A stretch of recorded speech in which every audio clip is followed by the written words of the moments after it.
Welcome back to the World of Tennis, presented by BNP Paribas. This week in our roundtable discussion, the editors of Tennis Magazine discuss one of the most prestigious tennis events in history, Davis Cup.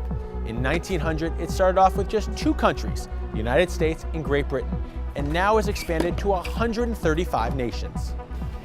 The Editors Roundtable is brought to you by Tennis Magazine.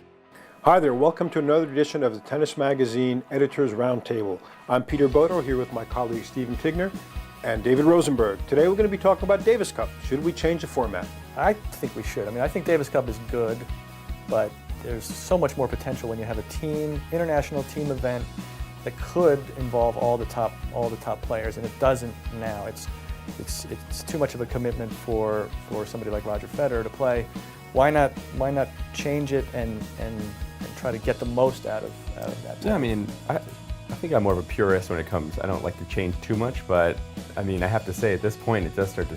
We do need to do something. I think that every other year might be a better idea. Even when the Americans finally won the Cup, they had to turn right around 2 or 3 months later and play a first round match. It seems kind of, at least in a slam, you still get a year to enjoy it, right? If you win a slam, you still have a year, and now it's sort of, they don't have any time. They have a few months, then maybe it's a different team or. Right. I think there's a lot of things to like about Davis Cup now. You see players who aren't big stars get to have a big moment, and the players at least, they love to play. They love to play Davis Cup, and I think they would if it didn't involve so much time. They have to do it 4 times a year. See, I don't know. I have to disagree with that. I think these guys, I don't know that Roger Federer says, all right, I'm going to play Davis Cup if it's going to be held in 2 weeks in November, because then, come November, he's going, my back's tired. I had a rough year. I won a couple slams. I'm out of there. There's an ethnocentric component in our, the big word, in our discussion here, because really, in the United States, Davis Cup and even Fed Cup, which is totally off the radar, the women's version of Davis Cup, doesn't get a lot of respect. There's been a tradition of American players who do not play Davis Cup, even though some of the great ones have.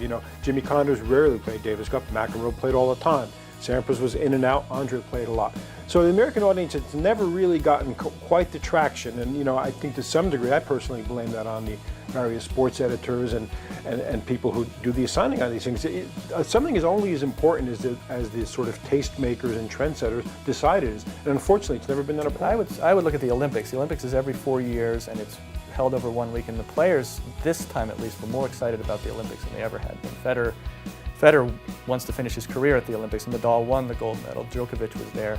So the desire to play a team event is there. It's just too much for them, and frankly, I think there's not enough money in it at this point. Yeah. Compared to what else they can make just doing exhibitions or the rest of the tour, Davis Cup seems a little anachronistic. I still like the idea. I still like the home and away format, to be honest. That's why I think if you did it every other year, it would give people time to recuperate. Whereas I like the fact that they can go to, when Agassi had to go to Zimbabwe, and you get these, you go, when's he got to go to Zimbabwe to play tennis? It's fascinating to me. And then you do get that sort of extra element where you see players who you never guessed could give a top player a match suddenly do, because they're on their home turf and they're playing really well and they're really inspired. I think that's really a nice part of Davis Cup. Changing it would lose a lot, but I think there's something there more to gain for Davis. No question, it's got the great history in Davis Cup. You've got some of the greatest players ever. Well, that's it for another edition of Tennis Magazine's Editors Roundtable.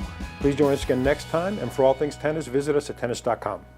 This Editors Roundtable discussion was brought to you by Tennis Magazine. Get exclusive tennis coverage online at tennis.com. The world of tennis shifts focus to Washington, D.C., our nation's capital, for the Legg Mason Tennis Classic. And we're very fortunate to have newly minted Hall of Fame inductee Donald Dell with us to give us some insights. In 1969, Johnny Harris and I together held an exhibition in Washington, and a tournament started with the Washington Tennis Foundation, it was called. In '69, we had a pro tournament there. I was the Davis Cup captain, and we put up $25,000 as the first prize money event other than the U.S. Open in 1968. Well, the first year, a guy from Brazil, Thomas Koch, won the tournament in '69. Ken Rosewall won it in about 1971. Arthur was an early winner in '72 or '73. But we've had some great players. Connors won it a couple times. Lendl won it. Andre Agassi won it 5 times. Andy Roddick has won it 3 times. And it's sort of moved forward. And this year, we have some tremendous talent coming in there. We have 4 of the top 9 players in the world already entered. Thomas Berdych, Soderling, Andy Roddick. Verdasco entered the other day. I mean, it's been a phenomenal event this year. The Legg Mason Tennis Classic began last Saturday, July 31st, and will continue through this Sunday, August 8th, in our nation's capital. Well, it's been an amazing start on the Olympus US Open Series. Things are heating up on and off the court, and the Americans are off to a great start. Can't wait to see the results from Washington, D.C. this Friday. I'm Justin Gimelstob. Thank you for watching The World of Tennis, presented by BNP Paribas.